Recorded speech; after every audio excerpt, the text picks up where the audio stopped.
What up, guys? We're back here on the Boomer Backfield. It's Thursday. It's been a while since we've seen you guys, honestly.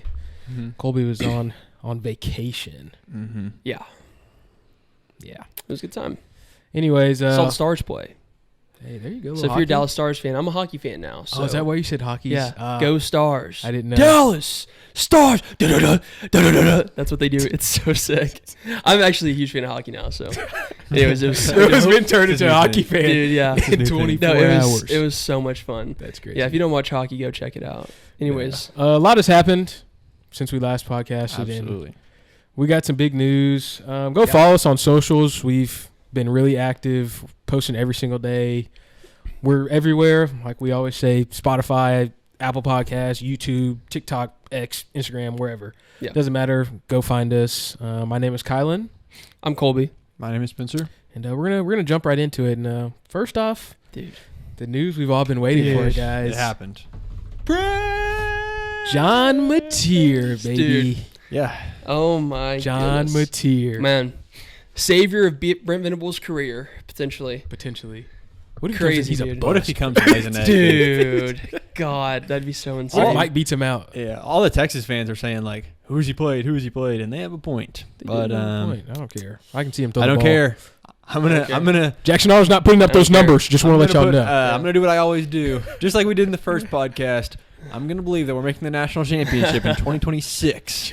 Yeah. So, So crazy, the whole situation, obviously, when Arbuckle came here, we just assumed Mateer was going to come here.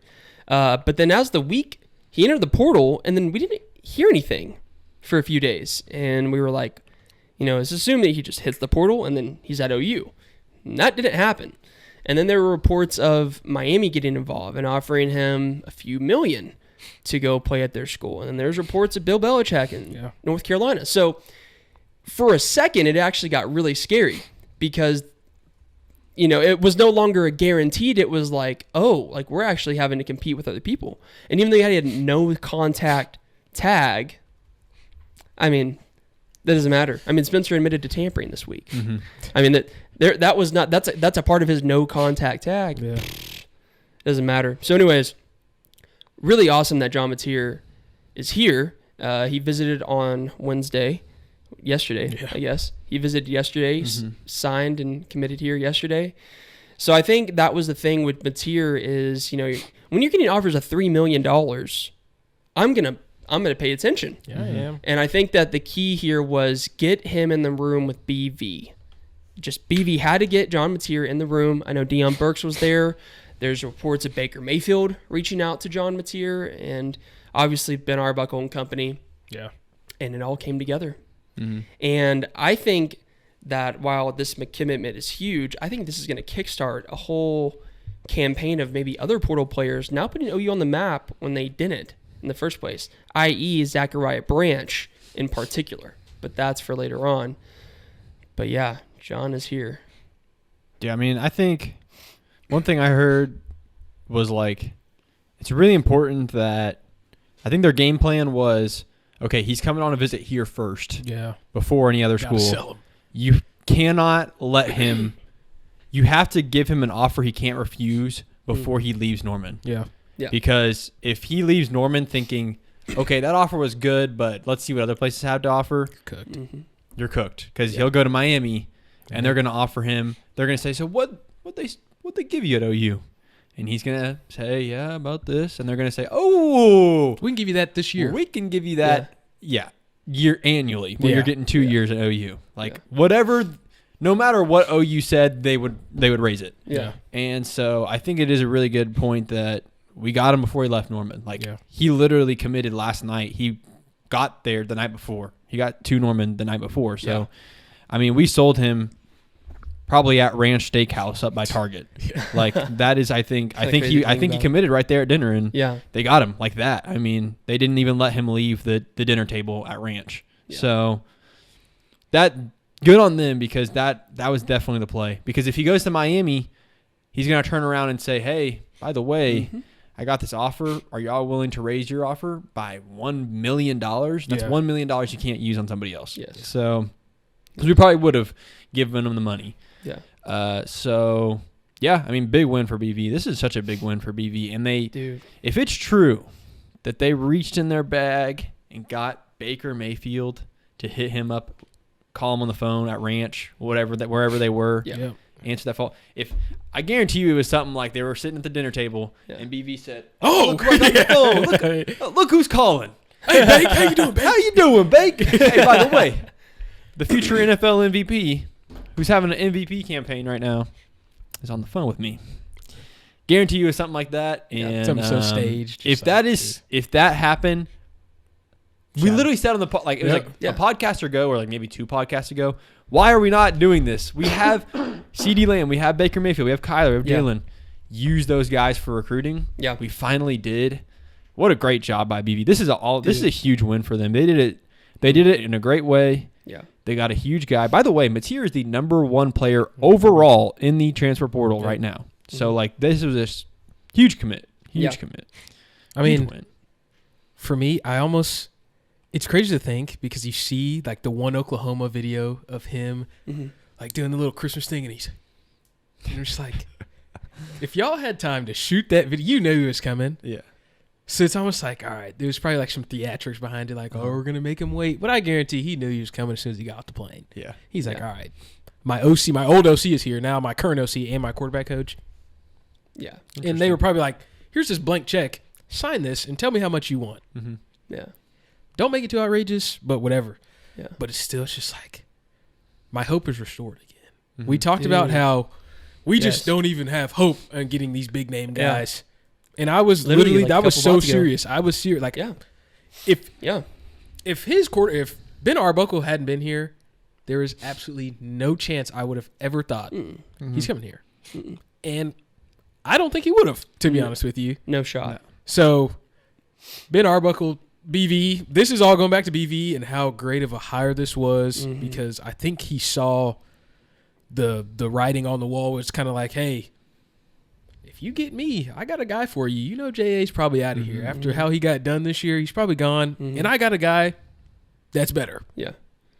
I want to say supposedly just because you never know. No, he is far better. I hope. I hope he will be better here. I think triple his yards. He does. Triple his touchdowns. More than triple. That's a great point. He hired the whole offense. Yeah. Plus, the whole. And then the Washington State head coach goes to Wake Forest. It was like they're cooked. And if I'm them, their tackle is in the pool, which hopefully go get him. Yeah, they're sorry. Yeah, BV. This was huge. We say a lot on this podcast because we say exactly how we feel, which I think is important for everybody to hear. But man, was it awesome to see BV succeed for once in a long time, in a really long. Other than the Bama game, really you take in Bama this year, Texas last year. I mean, what other big win does BV have? Dylan Gabriel in the portal. At OU. That's about it. That's what I'm saying. DG in the portal. But even when he was here, it's not like he was. Yeah. He wasn't Heisman. He wasn't a Heisman contender here at OU. So this is, in my opinion, BV's biggest win is landing Ben Arbuckle, landing John Mateer, and you're already seeing this domino effect start to happen where, talks of Zachariah Branch, you're seeing these other players. We're getting offensive linemen. So this was a huge, huge, huge win for BV, and it's awesome. Like I believe in BV. I don't believe in what he's done so far at OU, if that makes sense. But I believe in this future with John Mateer, Ben Arbuckle, and company. And I think that if they can play how we believe that they can play, and if Ben can coach how we believe that he can coach, I mean, we talked about we might not see a natty for 10, 20 years 5 weeks ago.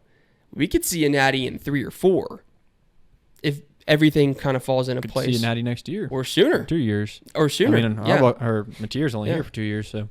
So, yeah. Really exciting stuff. I think Mateer's that kind of guy. I hope he is. Yeah. I don't know. The thing is we don't need Mateer and Arbuckle to come in here and be the best offense in the country. They just need to come up here and play good offense. Play with the rest of the SEC guys. Match with Quinn Ewers. Match with Carson Beck. Match with Jackson Dart. Be at that level. And our defense, I think, if that were to be the case, our defense would shine above Texas's defense and shine above Ole Miss's defense. Mm-hmm. And on occasion, I think every once in a while I see our defense and think maybe they could shine above the Georgia defense.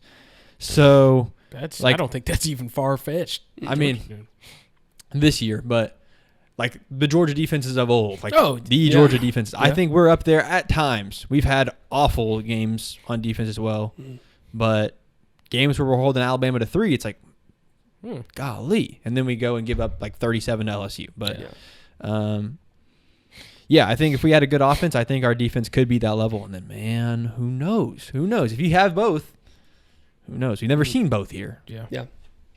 I mean, you get him, and I mean, like you talked about that domino effect. I mean, kind of moving on to some of the other guys. I wonder how big like that play, like of a role that plays is like, hey, if I'm a receiver, you're not considering OU because you don't know. Right now, it's Michael Hawkins is their quarterback, which I mean, you know, you're not selling anybody on Michael Hawkins. Probably, I mean, most likely, unless you're really sitting down like you're giving him a QB coach. But if I'm Zachariah Branch, I'm saying. No thanks. Unless I get somebody established. From Kendrick, Kendrick Law, all these guys, I'm saying, I'll pass. I'll honestly pass. Absolutely. But then, you know, you saw it on Twitter and people were, hey, big news coming today. And you felt the material stuff was coming. So you're like, all right. But then you go and get some of these guys like Keontez Lewis from Southern Illinois or Giovanni Gibson from UAPB. And it's like, what did we see? Did we spend all of our money on John Mateer? Very much. I think that's a possibility. Probably. And I'm not saying, because I said this when we were talking about Shadur and how he came from, you know, HBCU, all that stuff. And then there was a comment. It was like, Travis Hunter came from HBCU. Yeah. And I said, do you understand that Travis Hunter was the number 1 player in his class? And he could have gone anywhere else in the country, but he went because of Deion Sanders. He chose. Giovanni Gibson started out at University of Arkansas Monticello. Yeah. Travis Hunter. Him and BJ Lee probably stayed in the same. Are you serious? Yeah, he literally went to Monticello. Travis Hunter's a unicorn. Crazy. And then he transferred to UAPB, and he had like 50-something more targets than the rest of the team. So, of course, you're going to put up. Yeah, he had 70 receptions, 1,200 yards, 9 touchdowns. The next closest person had 19 receptions. Yeah. He averaged 17.4 yards per touch, per reception. And then you go look against, I think it was like. He's also big, too, 6'3", 205. He is big. He's huge. Yeah. But it's just like, you look at him against ACU. I think they played Abilene Christian and 2 non-HBCU opponents in Arkansas. Yeah. And he put up 70 yards and 4 catches combined. I'm not going to judge a book by its cover, but it's hard for me to grasp my head that he's going to come and be dominant in what we need. Well, there's a stat to give some hope. Yeah. There was a stat that I saw on Twitter. I can't quote it exactly because I've mismingled the numbers a little bit. But it said something along the lines of the top 4 or 5 receivers in the SEC this year were former FCS players. Or maybe it was like the top 5 transfer players in the SEC receivers were former FCS players. Makes sense. Some weird stat like that. Yeah. So that is something to think about, which is, yes, I mean, you bring up ACU. I mean, we might be able to put up 70 yards against ACU. Yeah. But, I mean, it is some hope to think that, you know, you can come in here from a random school and succeed. It just depends. I mean, Hollywood Brown. I love me some Hollywood Brown. Came out of JUCO in Florida. Yeah. I mean, he came from a junior college. He wasn't even playing Division I. So there is chance. Cam Newton's different. He got booted from Florida. But anyways, there is opportunity where people can come from lesser schools and perform. But it is concerning when all of our guys are from FCS or lower tier schools. All of our receivers, at least. Yeah. Where's all of our commits? That's what I'm saying. Where's our big guy? Where's our USC guy? Where's our Florida guy? John Mateer.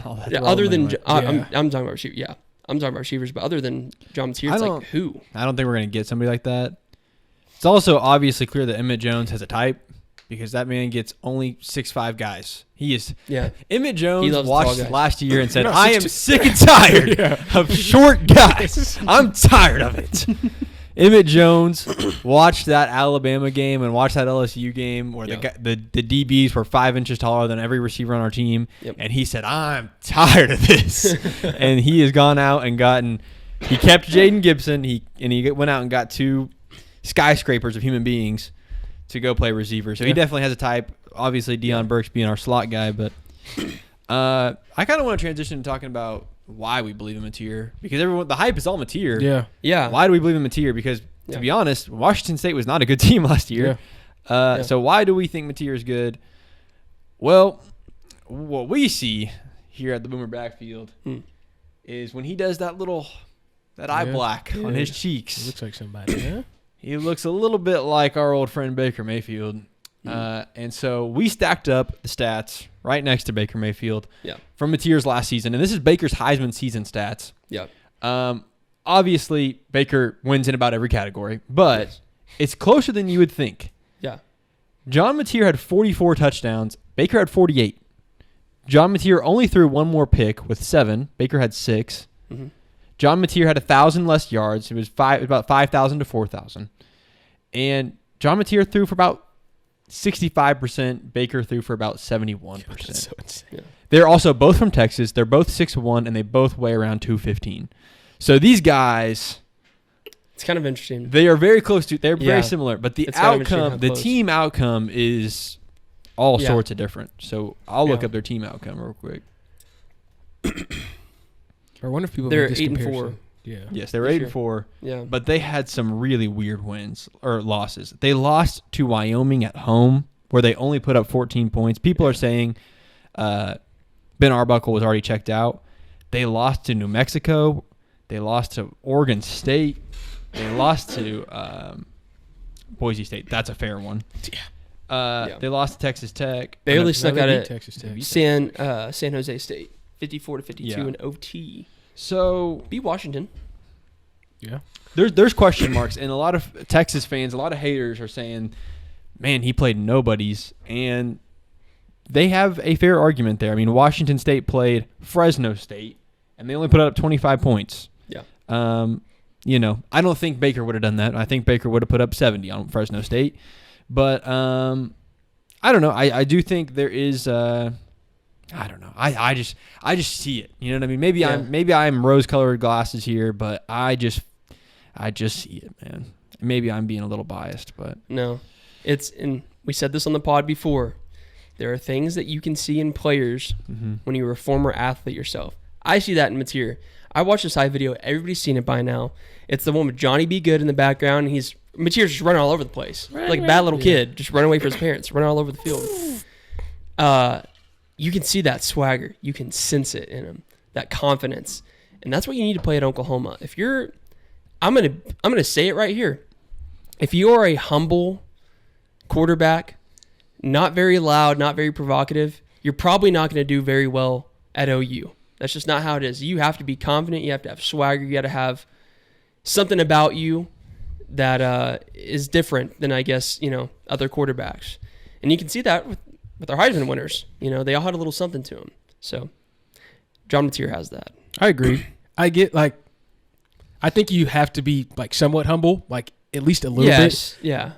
But I get what you're saying, because there's a lot of I should have phrased that better. I get what you're saying, but it's always you look at Jalen Hurts. I know he didn't win the Heisman here, but he's not No, he's so humble. He's not a loud person, but he was just sometimes if you can be the humble, quiet, but if you're just a dog, you're just a dog. Well, yeah, but I get what you're saying. Jalen had a way to will his team to win. Mm-hmm. He's had that more Arnold leadership, or something the leadership that. Aspect. He can speak to you and you'd be like, yes, sir. You would listen. Yes, sir. I will block. Yeah. Really, Baker was the only one with that real. Yeah. Baker, Caleb had it. He was just Caleb had it. He had that cockiness, but he was also kind of soft at the same time. But he knew that he was the best quarterback in that room. Yeah, he was definitely confident. That's Spencer Rattler. He had it for no reason. Yeah, he swore he was the first overall pick.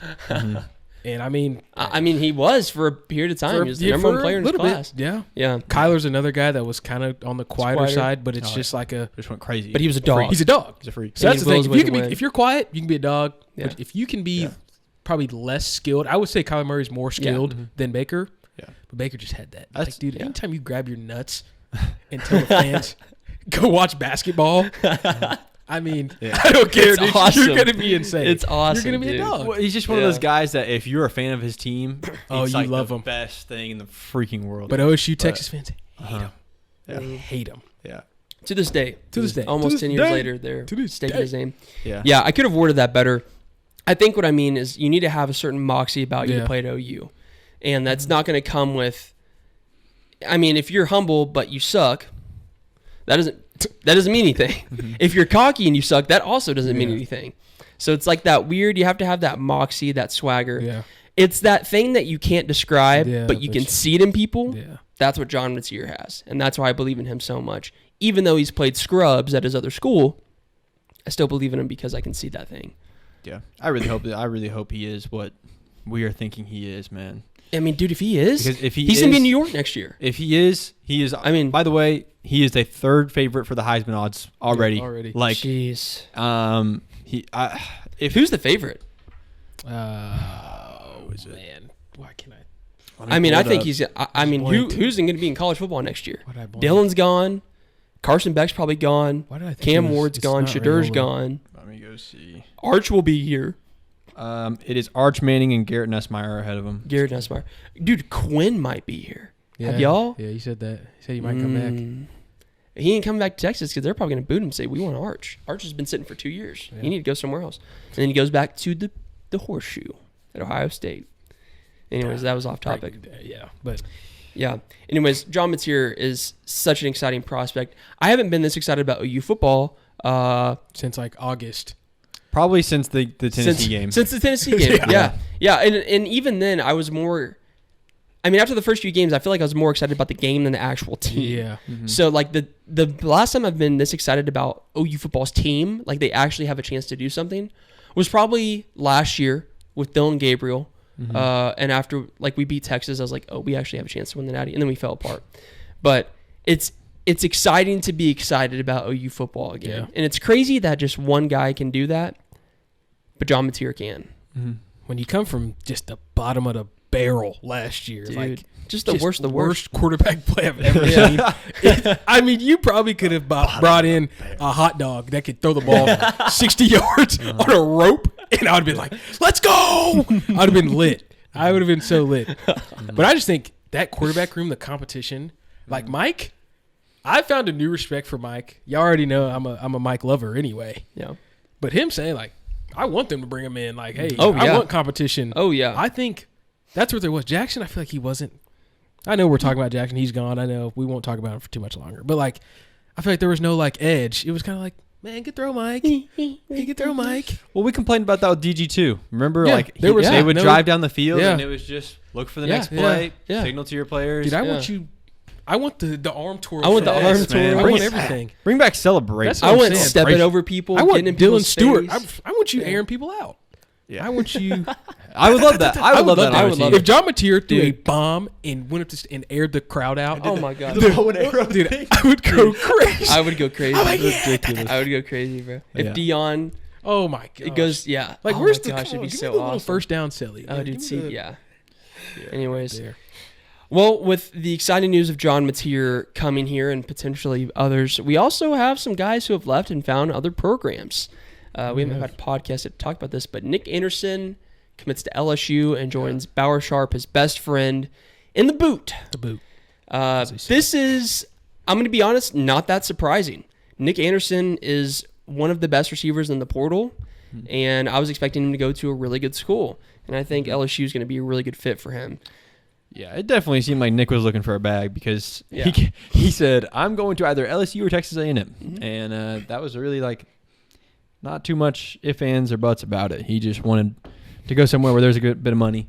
And fair enough, because he's going to go play really good somewhere. Might as well get paid to do it. And the funny thing to me is people on Twitter are saying that he saw Garrett Nussmeier go down with that injury, and like that was like, it looked like he tore his labrum or something in the game, and then watched him come back out in 8 minutes. And he was like, I need that med staff.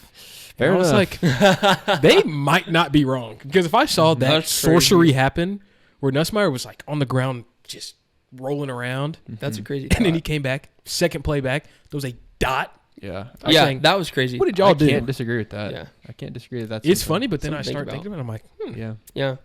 Well, I mean, we've had some guys leave.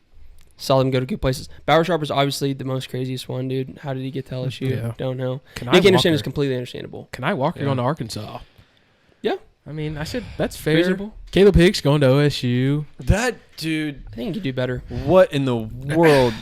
Oh my gosh, Caleb. Caleb restructured that contract. He got a little money in that pocket. Caleb, But I think he's way better. That program is falling apart. What are we doing? I mean, like that is you're ending your college career.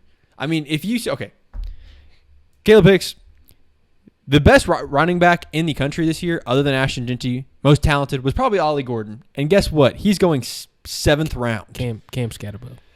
Okay, Yeah, Cam that's Scatterbo, crazy. Okay. and then Ollie Gordon. Ollie Gordon was the reigning Doak Walker award winner, and he is not going to get drafted in the top probably 5 rounds. Caleb, what do you think they're going to do? What do you think is going to happen to you? Yeah. Like, what in the world?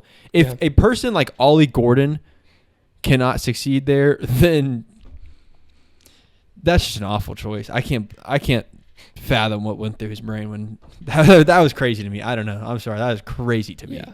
Doesn't make Crazy sense. to me.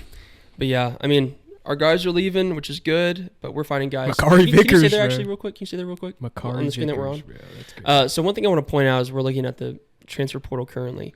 2 of the top 3 receivers are coming out of LSU: Zachariah Branch and Deuce Robinson. USC. Coming out of USC. USC. I'm sorry, USC. Apologies. Could you imagine? They see John Mateer commit to OU, and they say, "Yo, let's go do something." Dion calls him. Dion Burks says, "Come join me."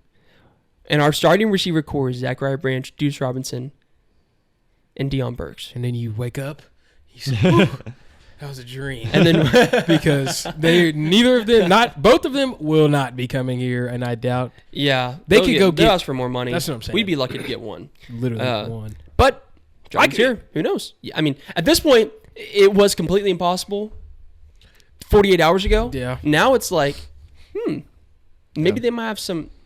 Maybe they might have something. I don't know. All right. Well, we're going to shift gears into a completely new sport for probably like one of the first times. Yeah. I feel like we've really Yeah. talked about it, but I feel like it's It needs to be valid. talked about. Yeah. Oh yeah. Yeah. That this is the first time that we talk about it. We're going to go into a little bit of OU hoops. Because they are in fact 11-0, the best start since the Trae Young year. Yep. And they have a guy that people are saying is kind of like Trae Young, named Jeremiah Fears. The kid's supposed to be in high school, and he's getting called the baby-faced killer. That's fitting. That's tough. That's fitting. Yeah, he looks like a child. Put up, what was it, 26? 30. Put up a 30 bomb 30 last ball. night. Little 30 ball Against Michigan. So we get lined up with Michigan in the Jumpman Invitational. We're down 3, 20 seconds left. We give the ball to a kid. The kid drains the 3, gets fouled, makes the free throw under pressure, and wins us the game. Yeah. Unbelievable. Our next couple games are like Central Arkansas and then another FCS team. So we are likely looking to go into the SEC play 13-0. One of as 4 long as we teams. take care of business at home versus these small teams. One of 4 teams in the country. Yes. Undefeated. One of the 4 teams that are undefeated left. Yeah. This is just crazy. Every single year we say, well, Man. the entire team's gone. Yeah. You know, somewhere it's around April, May. Yeah. We're like, okay, the entire team's gone. Yep. Somebody fire Porter. You know, that's what the narrative is out there on the internet. And then over summer, you hear some names. Yep. And then all of a sudden, November hits and we're winning 10 straight games. Yeah. December hits, we're hitting 13 straight. Back-to-back years. It's too. like- we were 10-0 last And year. we're, you know what's crazy is Porter has never lost an in-season tournament game. He wins. We've won them all. Ever since Yeah, he's gone that's here, insane. we've won the in-season tournaments that we play in. It's That's so unreal. I don't know how he's doing it with, you know, obviously basketball is one of the back burner sports at OU. It's not up with football or even softball here, Yeah. right? Unfortunately. And that's just how it's been forever. And it's just crazy. I don't know how he's doing it. He's Dude. putting together great squads. Here's one thing I want to say about Porter Moser is he is arguably the best recruiter I've ever seen. And here's why. Lloyd Noble Center was being renovated this entire year pretty much and just got finished about a month ago. And if for those of you that haven't been to Lloyd Noble Center, you're lucky because it is ridiculous. It's literally a brown bowl. That's what it looks like on the outside. It's a brick brown. It's not even brick. It's like concrete. It looks like a prison. It's so ugly. It's actually unbelievably ugly. And the stadium itself on the inside is so outdated. It was built in like the 70s or 80s. Mm-hmm. So what I'm saying is that Porter, obviously, I don't think it's any secret that he had most likely less NIL money than most other sports. Definitely less than football or softball. We had a renovation going on in the locker room. So when he brings recruits in, they just see construction. Mm-hmm. They see L&C, and they see our season last year where we didn't go to March Madness. And yet he still finds ways to bring in these amazing top talent basketball players. I don't know what he says, but Porter, you need to write a book on how to sell players to come to your program. Absolutely. Because how you do it it's incredible. I mean, I really don't.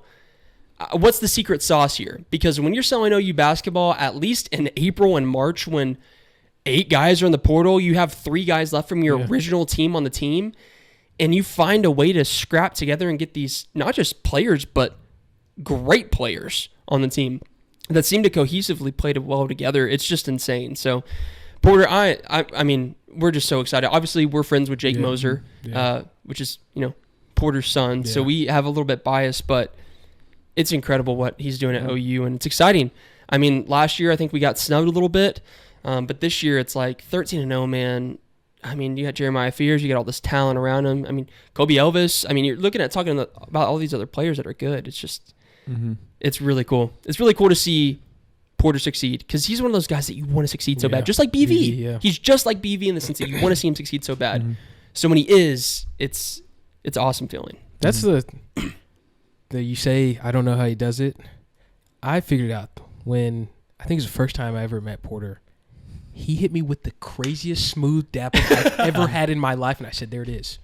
There it is. There it is. He has great charisma. And he literally was like, Jake, did you bring me a recruit? And I said, if y'all don't know, I am 5'10", like 205. I don't even look like I play basketball. And he was like, but I was like, oh, you think I'm a recruit? No, you don't think I'm a recruit. Yeah. But he just lied to me straight to my face, but it made me feel good. I was like, you think I play basketball? Oh, dude, he's got so much charisma. And he has just that whatever. Dude. And it's just like. He was talking just about The Sopranos. Yeah. When we were at his house. You ever seen The Sopranos? Yeah. And it's just like.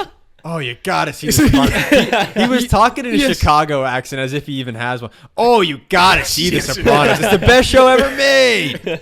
And it's so crazy because he's getting, it's like the opposite of what we asked for, or the opposite of what we want in football is we're like, why is he getting these guys from these no-name schools? Where is he going? Porter's going to these no-name schools. Yeah. And he's getting these guys, and you're like, I'm not the biggest basketball guy, but I don't know these. I know the premier schools in basketball, and they're not going there, or they're not coming from there. Yeah. But somehow, like you said, they all come together, and it's just like, yes, they get one guy, and they kind of surround themselves with him, and it's like, all right, he's our guy, but the rest, everyone just fits in perfectly with him. And hey, I personally, being honest with you, I wasn't really on the basketball train. I wasn't paying attention to it that crazy hard.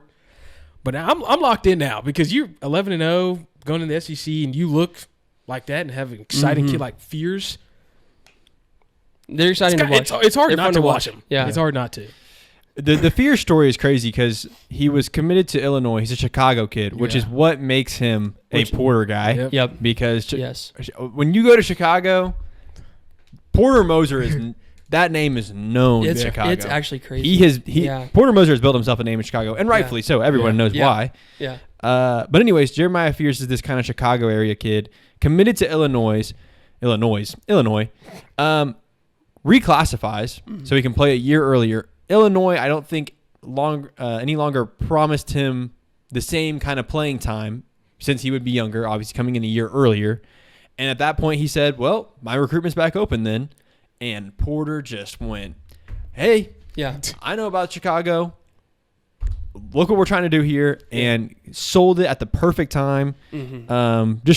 Great move by Porter and staff. And, man, what a home run. Dude, home run. He's liable to be a lottery pick if he keeps playing the way he is. Home run. People are talking about top 10. Yeah. It's crazy. Porter at 18. Elite recruiter. Elite. And I'm just so excited. This seems so fun to watch, and it's gonna be really fun to see how the season plays out. Yeah. So, Porter's awesome, great guy. Yeah.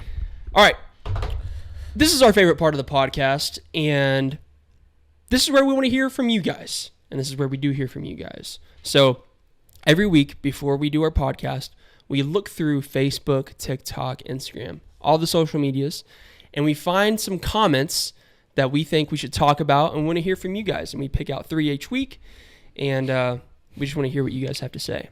Mm-hmm. With that being said, I'm going to start out with JM.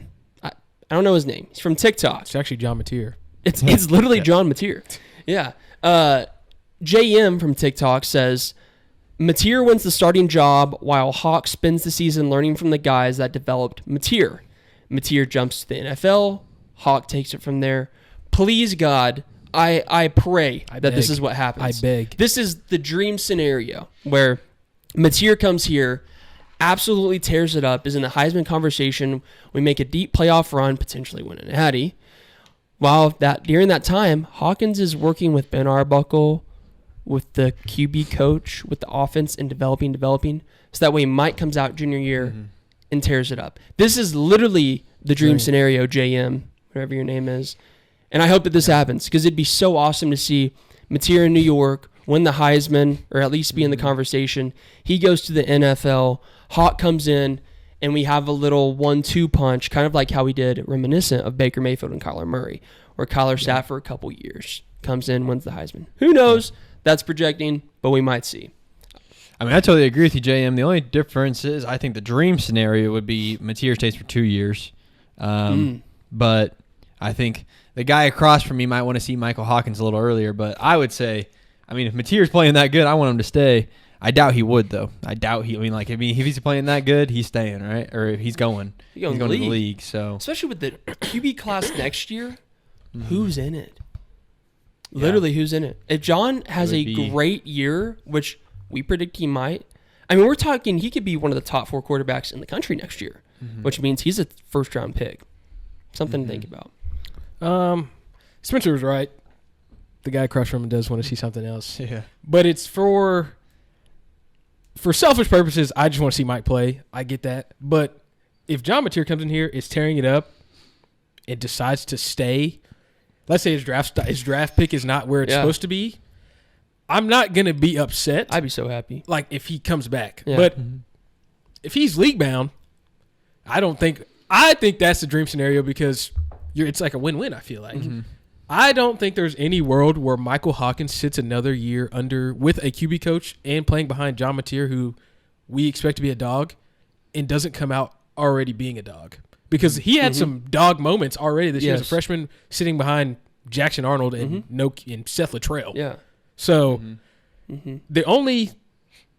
for me, that's the only win-win. I think it would be a win-lose if John Mateer stays 2 years because Mike's leaving. Mike's not going to sit for 2 more years.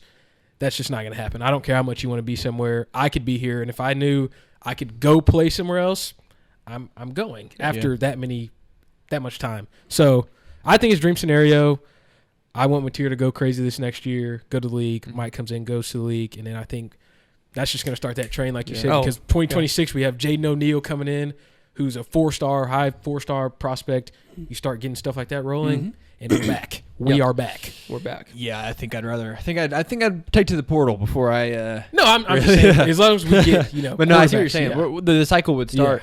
Yeah. The beautiful thing about this JM is Michael Hawkins still has the ability to redshirt next season. That is very because true. he cooked it. We cooked it this year because Jackson Arnold. You know what Jackson Arnold did, and so yeah, you do. So the beauty of this is Mateer will be able to hopefully win the Heisman next year, and Mike won't even lose a year of eligibility while it's happening. So that's the beauty of it. And man, he could come out third year. He could come out starting as a third year, and so that would be great. I mean, it'd be awesome. Basically, he's gonna be a junior in college when he comes out, so that'll be nice. Be sweet. Solis, sorry if I'm on TikTok butchering your name. TikTok comment says, I don't know why he'd, talking about John Mateer, want to go to Oklahoma. They have nothing for him, going to be in the exact same spot Jackson was this year. I highly disagree.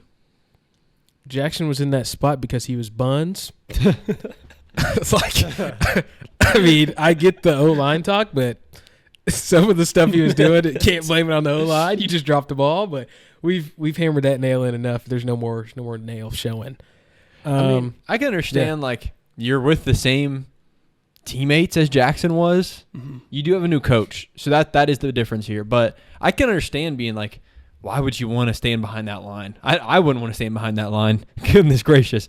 But I think Mateer has hope in Arbuckle, who is obviously his coach. I mean, you got to have some trust there, right? And then O-line transfers, O-line development, some new receivers, all that jazz, some recovering receivers in Jaden Gibson.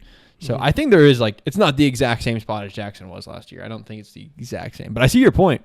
I mean, yeah, I wouldn't want to stand behind that O-line. That's for sure. God, that'd be so scary. Yeah, I just don't feel like we got some guys coming in though. Some guys. You got guys coming in, and like you said, development is such a huge. The rotation of O linemen that we had this year for the first half of the season was insane. So you're just getting new guy. Yeah. But now if you can get a whole another 8 months or whatever that is. If they're that bad again this year, then that's when you talk and say, Bill, you got to get out of here, buddy. Yeah. But so I don't think. I see the point. I see what you're saying, but it's not the exact same situation. Yeah. Regardless, I don't think. I still can't believe we put Jackson Arnold behind that O-line and James Pierce Jr. on the other side of it. And James Pierce Jr. didn't do anything. He didn't do that much, but still, that first snap of the game. It's the Gunnar Gundy one. Yeah. I would be terrified if I saw James Pierce Jr. lining up against Michael Tarquin. I would be terrified. He's probably shaking him. Yeah. You know James Pierce? No, Michael Tarquin's on his hips. He's like, these don't go. Yeah. And you know they do. D linemen are nuts. If y'all never play D linemen, they will drool and they'll foam at the mouth. If they can't throw up, they'll just throw up right in front of you, right on the line of scrimmage. Dude, their D linemen are in the trenches, bro. Trenches. Yeah, the trenches culture is crazy. It's a crazy culture. Trenches culture is crazy. It's awesome. I'm not the pass rush drill in fall camp is the craziest thing you'll ever witness in your entire life. Yeah. The craziest thing you'll ever witness. Just 300 pounders everywhere. Yeah. Last one we're gonna hit with Bryn from TikTok. Says it's not really on BB to produce offensive talent. Leave that to his offensive staff. Beanbo has produced many O-linemen, and Arbuckle has had his hands in a lot of good quarterbacks. Well, Brent Venables is the head coach. That is a fact. Who knew? Yeah, Bryn. Being a head coach, you are responsible for the entire team, not just one segment of the team. So it is his responsibility to manage the offense. That is 100% his responsibility. And in fact, if the offense isn't performing good, that actually falls on him. Yes. Also his offensive staff, but ultimately on him. So while I agree that BV, it would make sense for BV to spend more time with the defense, it is absolutely wrong to believe that he should have nothing to do with the offense. He needs to be just as involved with the offense as the offensive coaches. Maybe not necessarily scheme, but definitely involved. Yeah, so, I think that was his biggest weakness last year, was he didn't look over there enough. Yeah. Yeah. I mean, like Spencer's saying, we've seen him not pay attention to the offense and not worry about it. And look at our team. Trash. So, yeah. I mean, like you said, he's the head coach. I don't know. I mean, Brent, maybe you never played sports, but like you said, you are responsible for all aspects. Everything falls on you pretty much. I don't care. It can literally be nutrition. There's going to be a part of you where you need to go and monitor, hey, what are my guys eating? You don't have to know all of it, but you got to at least know about it. Med staff. All that. That's involved. So, I mean, that stuff is obviously you're not going to be an expert, but you should know you should know certain things. I get leaving. You're not going to say, hey, Nick, this is how you're going to run, or not Nick, whoever he's not here. Dion, you need to run this route like this. Because if I'm Dion, I'm not listening to BV. Played linebacker. I'm not listening to you. I'm probably going to listen to Emmett Jones. But you should have some eyes on the offensive the talent. Yeah, I just think you don't have to go over there and make the plays. I mean, I don't think he's making the plays for the defense anymore. I think that's why he hired Ali. It would be nice to have an OC where it's like, I can trust him. Yeah. But you should never be in a head coaching position where you're just a figurehead or you're just a motivator or you're just a recruiter. You should be involved in the X's and the O's. You should be really involved, I think, with the practice habits. Yeah. I think that was an issue last year. Is like, why are players coming out looking like they haven't practiced? Yeah. So yeah, I think you got to be involved, pretty hands-on as a head coach, even if you have an OC that you can trust, or a guy like Bill Bedenbaugh that you can trust. You need to be hands-on with him. Yeah. Well, anyways, thank you all for your comments. We reread every single one of them. It's always fun. We're excited to see your new ones for even the hate next comments. We read those too. Even the hate comments, yeah. We love We can it. go over some of those sometime soon. Yeah, we'll have to go over those at some Please point. stop. Yeah. That being said, we're going to move into the college football playoff, which begins tomorrow. Yeah. This is the most exciting time of the year. This is also the most exciting season of college football that I've ever been a part of and watched and been a fan of. So crazy day tomorrow and Saturday. We're seeing the first time in history home playoff games. And one in particular will be having snow. Mm-hmm. So we're just going to see these awesome matchups in the elements at home stadiums. Obviously, the Tennessee and Ohio State thing is picking up. That's going to be so fun to see on Saturday.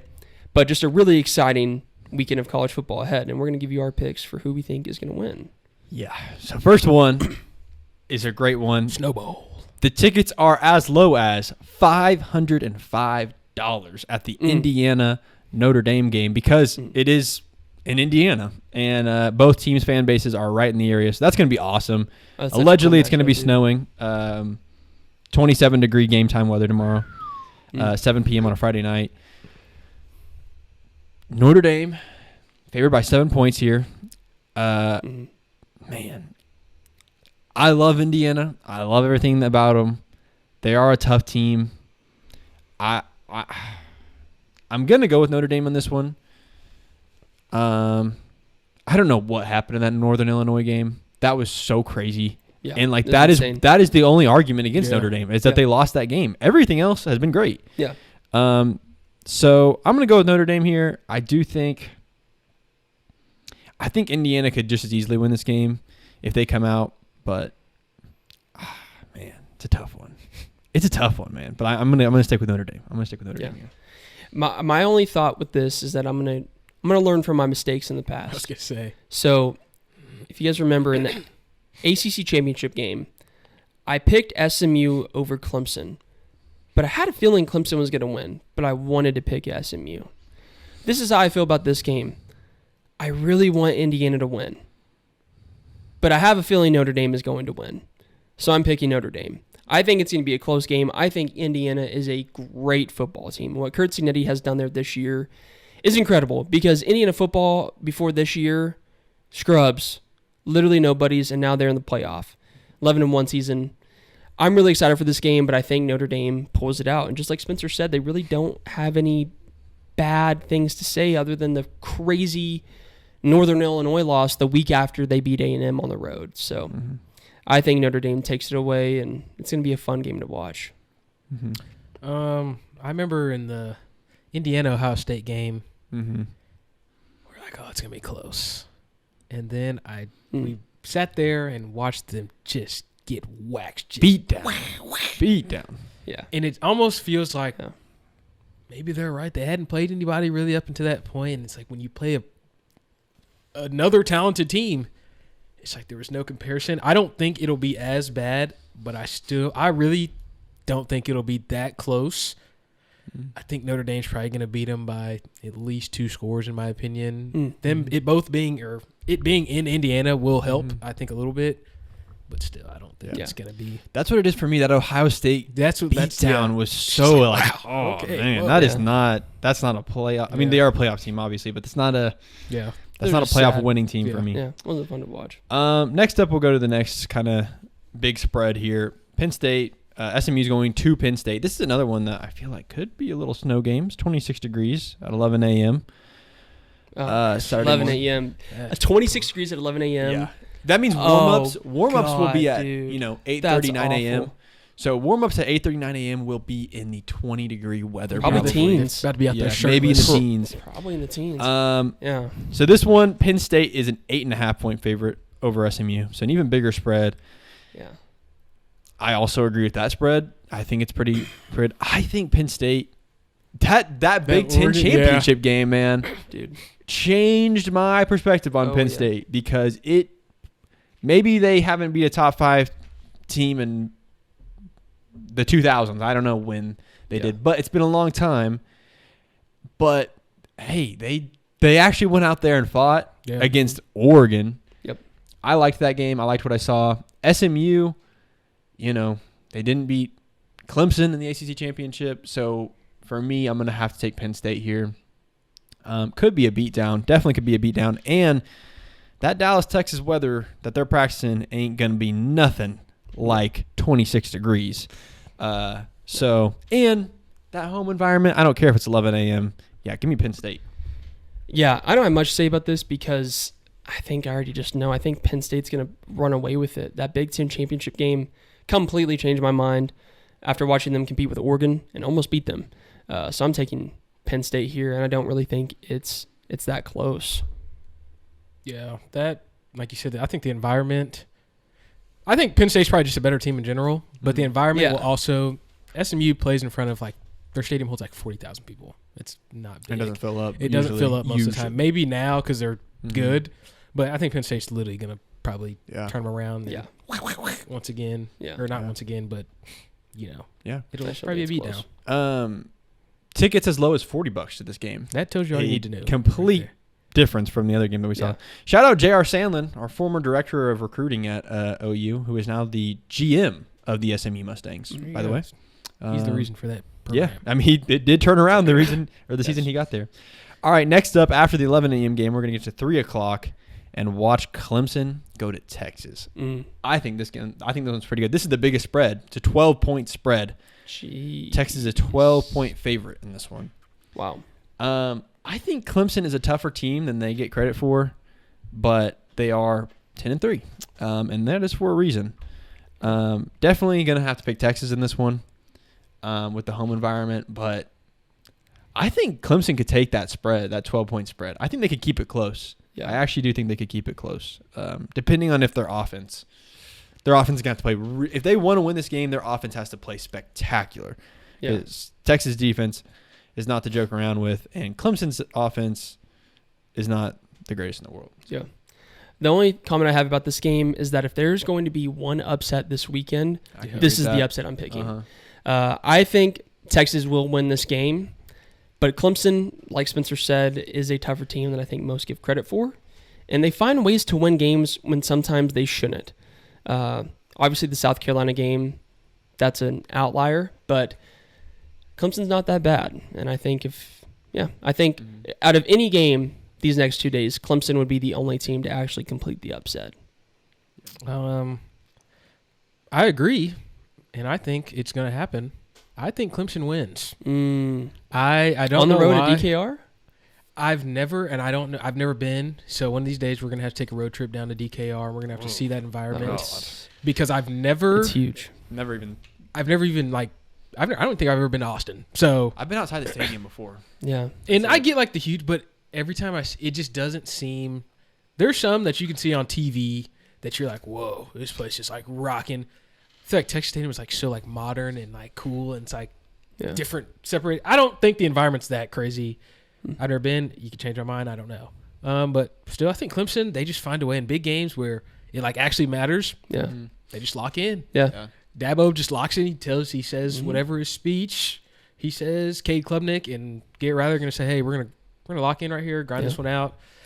I think it'll be close, but I think Texas kind of has their guard down for some reason. I don't know why, and I think Clemson sneaks past them. Fair enough. That'd be crazy. Tickets as low as $66 for this game. Maybe you go see it this weekend. No, I'm all right. That'd be a crazy. A couple interesting facts about this game is the first time these teams have ever played each other. And man, if you're a South Carolina fan, the last game of the season that you played was against Clemson and you won, and now you get to watch them play in the playoffs. That's very unfortunate. Yeah. And you have a better record than them, or you have the same record as them. That's unfortunate for them. Yeah. All right, the night game, ABC, the one we're all waiting for, really. God. Tennessee at Ohio State. Jump scare. We obviously talked about the scenario that Tennessee is only 5 hours away, and they are trying to buy as many tickets to this game as they can, which is really interesting. But Ohio State is 7.5-point favorite regardless. I agree. I agree with that one as well. I think a lot of people are a little bit thrown off by that Michigan loss.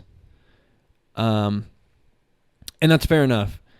But so Ohio State has played 3 playoff teams already this year. They have beat Penn State on the road. They have dominated Indiana, and they went to the number 1 team in the nation and only lost by 1 point, which they were very, very close to getting a field goal off. They just couldn't get the timeout off. Yeah. This team is really good, and just because they lost to their big rival that had a game plan written up for probably 9 months for this team, I think Michigan is an outlier that can just beat that. They just can beat Ohio State. Yeah.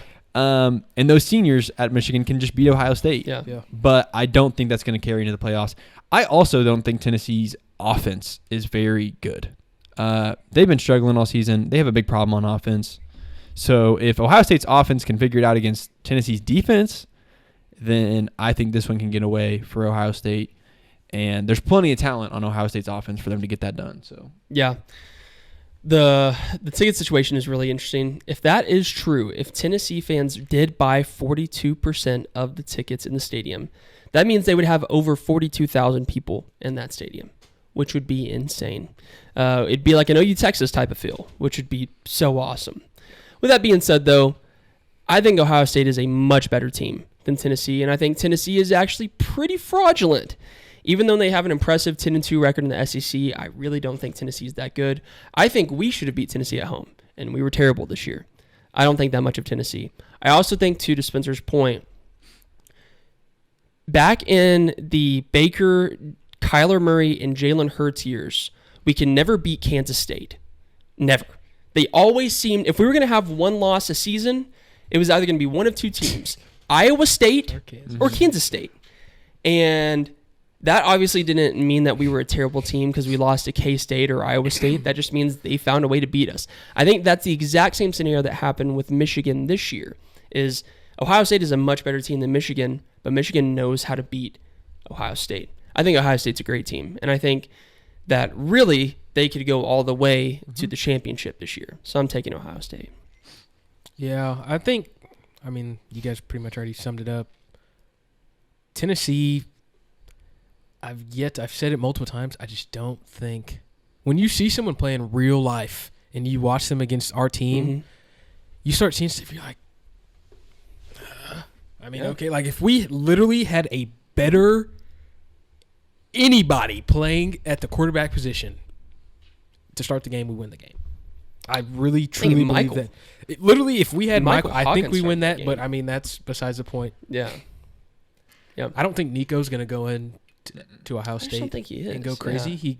Most of the time he doesn't go crazy anyway. So No, he does not. I think Ohio State's probably going to dog walk them. I feel like it might be decent in the first half, but at some point Will Howard he can turn it on. Yeah. He's going to turn it on. So, I think they probably another 2+ score game, maybe at the lowest, maybe I guess at 10 is still 2 scores. So, I think it's a decent beatdown.